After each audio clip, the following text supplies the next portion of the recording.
After students have completed a long-term STEM project, it's important to share their work with an authentic audience.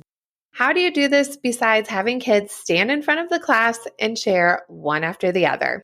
In this episode, I will be sharing with you creative ways that you can have students present their projects and have all of their voices be heard.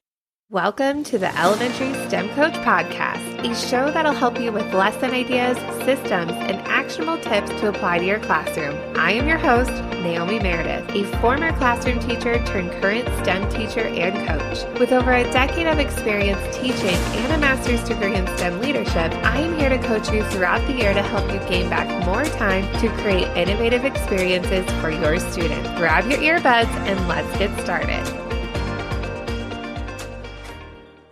This is the last episode of our mini-series all about the engineering design process. I've had a lot of fun recording these episodes and diving deeper into each stage of the engineering design process. All of these ideas can be modified for any grade level that you teach, which makes the EDP such a great way to plan for the STEM space. If you haven't grabbed it already, I have a free engineering design process poster and planning guide that you can download for your classroom. You can grab that at naomimeredith.com/podcast-EDP, and I'll also link it in the show notes. You know when kids get super excited and want to show you what they have created in STEM? And I'm really talking about kindergarten here because they physically want to show you. You can't look across the room and say, "Oh, wow, you worked so hard on that." No, you physically have to go see it if you are talking to a kindergartner. This is a great way for kids to share. However, there are even more creative ways that students can share their long-term STEM projects. And this is an important step to not skip when you are teaching using the engineering design process. So let's dive into these 4 creative ways that you can have students share their work. The first way you can have students share their work is to go digital. This is one of my top favorite ways, and this is something that I do K through 5 in my classroom if I'm using the engineering design process or other teaching methods. I love using Seesaw in my classroom K through 5, and you can also use Flipgrid as an alternative. I provide the Seesaw code up for the class, no matter what stage they are in the engineering design process, but especially during that final share stage. I will do this a few ways with my kids, and oftentimes I will have them take a video or create audio recording of their final project. This might be a scripted experience, or it might be off the cuff and they record in action. Both are valuable and they can have different purposes as well. One way that I've used a scripted model is with my first graders when they were sharing their final 3D printed designs when we talked about animal families and their traits. Throughout the week, students researched about their favorite animal and learned all about the babies and their adults and what they have on their bodies and how they might be the same or how they might be different. One thing to keep in mind with 3D printing, I usually don't get the prints done by the end of the week. This share piece was the next month once I saw the kids. They got their 3D prints back, they colored their designs with Sharpies to make them look like the real animal, and they were ready to share their work. I had a very specific script that was written in first grade friendly language that we practiced together as a whole class. We made it a fun game, and the kids really liked how when it got to their specific part they were supposed to share, it was super crazy, but really fun. So we practiced this script as a whole class many, many times, and then students were sent off with their iPad, and they were to take a picture of their final 3D printed design, draw the habitat using the Seesaw drawing tools, and then record audio of their script. The script was very specific and it helped them share about the differences and similarities between the baby animal and their adult. The first graders were able to be successful and independent in this task because they understood what the script was saying. It was shown on the screen and it was also printed on paper if they wanted to use that version. I also had on the script some visual markers, so little picture icons to help them remember what the script said. It was so great having the kids in first grade be independent with this task because there were a few kids that needed more support from me, and I was able to do that since I'm the only teacher in the classroom. Another way that I've had students share it digitally when it's off the cuff is really showing their work in action. I've talked about this in the other engineering design process episodes of this podcast, how students have been able to take video during that experiment and improve stage. This can also be part of the sharing stage. For kindergarten, I have them create a wall maze using recycled materials to show how the different things on the wall can change the path of the ball moving down the wall. Students, again, use Seesaw as a platform where they can take a video of their work in action and feel like that they are taking the project home. In STEM, we use a lot of different materials, and students aren't always to take all of that work home.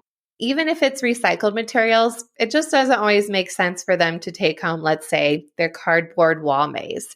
So having them take a video of their work in action is a great way for them to share their designs with me, with each other, and their families at home. Now, if this can get a little overwhelming to manage, it does take a lot of work and practice to teach kids how to use technology appropriately in this stage. Sometimes I will go around with my phone. I have Seesaw loaded on my phone, and I will take a video of their work in action. This is also another great option if you don't have iPads or tablets in your classroom. You could use your phone as an alternative, but that's definitely up to you. The second way that I like students to share their work at the end of this process is to have reflection questions.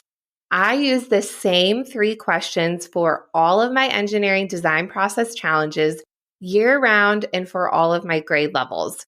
I like having the same 3 questions because the responses definitely change based on the types of experiences that we do for each unit.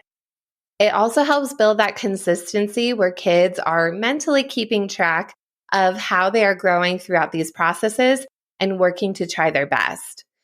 The 3 questions that I like to give students are, I am proud of, if I were to try this challenge again, I would change, and or blank was challenging for me.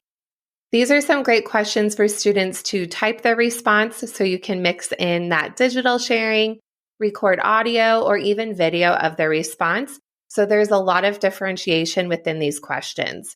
Some students might even want to draw a picture or take a photo to respond to these questions as well.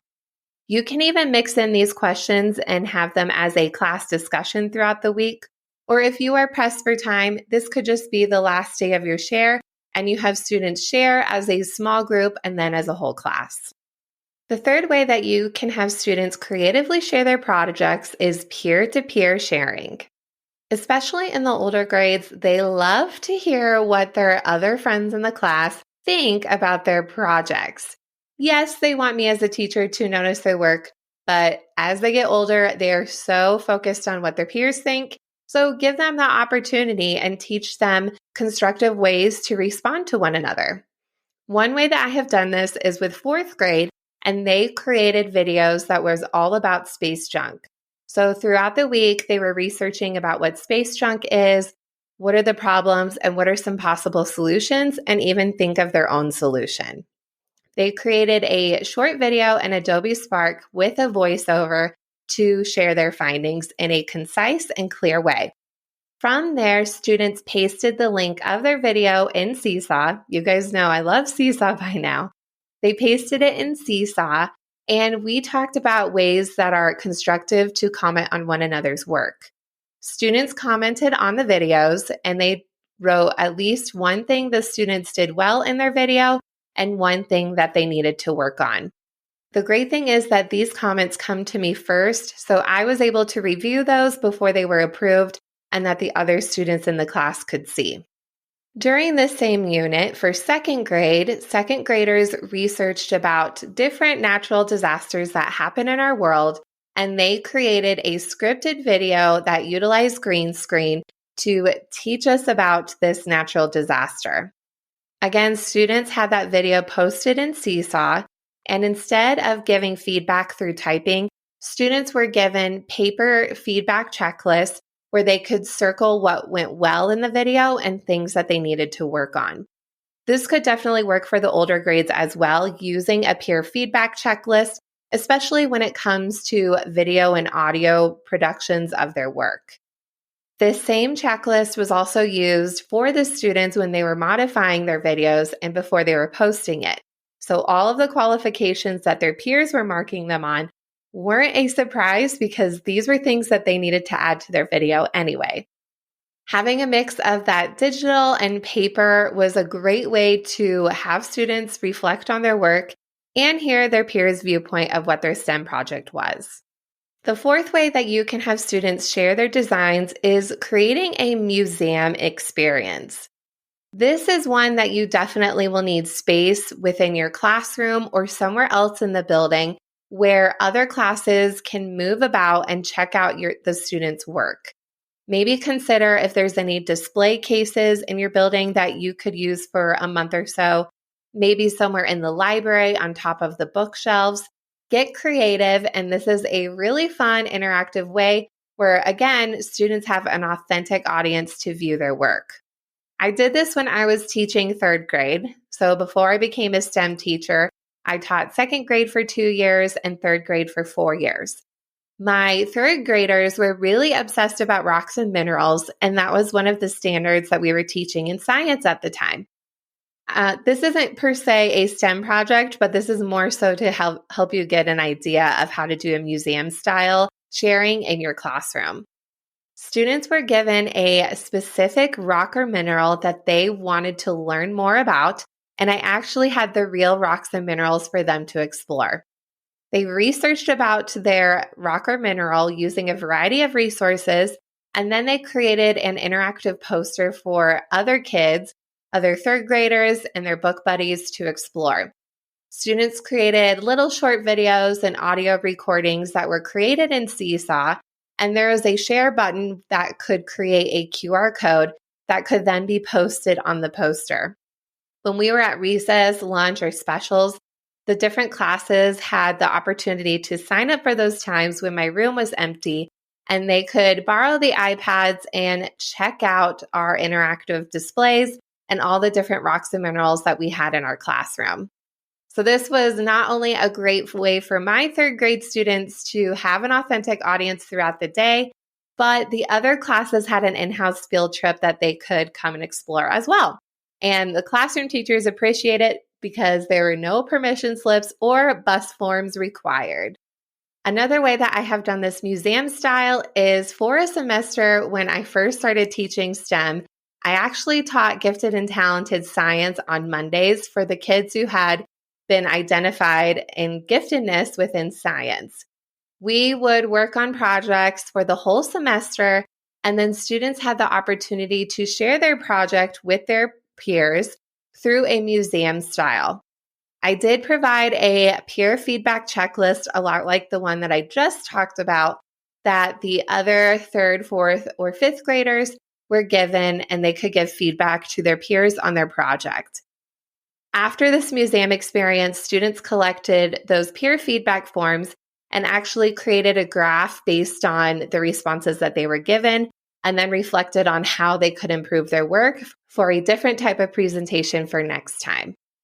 Again, those authentic audience can definitely be those peers. Use the kids who are in your school, use your teachers, and you can really be creative with the time and the space to make this museum type of experience come to life. As a recap, here are the 4 different ways that you can have students creatively share their STEM projects at the end of the engineering design process. First, they can share digitally. Second, have reflection questions. Third, peer-to-peer sharing. And fourth, create a museum-style type of sharing. This is the final episode of this mini-series about the engineering design process, but we will definitely be talking about the EDP again, and a lot. But I wanted to make sure to go into depth of each stage so this can help with your overall planning. Also, don't forget to grab your free engineering design process poster and planning guide that is linked in the show notes to help you organize and really streamline those lesson plans and to dive deeper into the EDP. You can grab that using this direct link, naomimeredith.com/podcast EDP. Thank you so much for listening to today's episode of the Elementary STEM Coach Podcast. I would love to connect with you over on Instagram at @NaomiMeredith_ or send me an email to elementarystemcoachpodcast@gmail.com. Also, make sure to check out my website, naomimeredith.com, to see all the show notes from today's episode and shop my K-5 STEM resources. Any questions you have, needs for resources, or ideas for episodes, get in touch. I'll talk to you soon.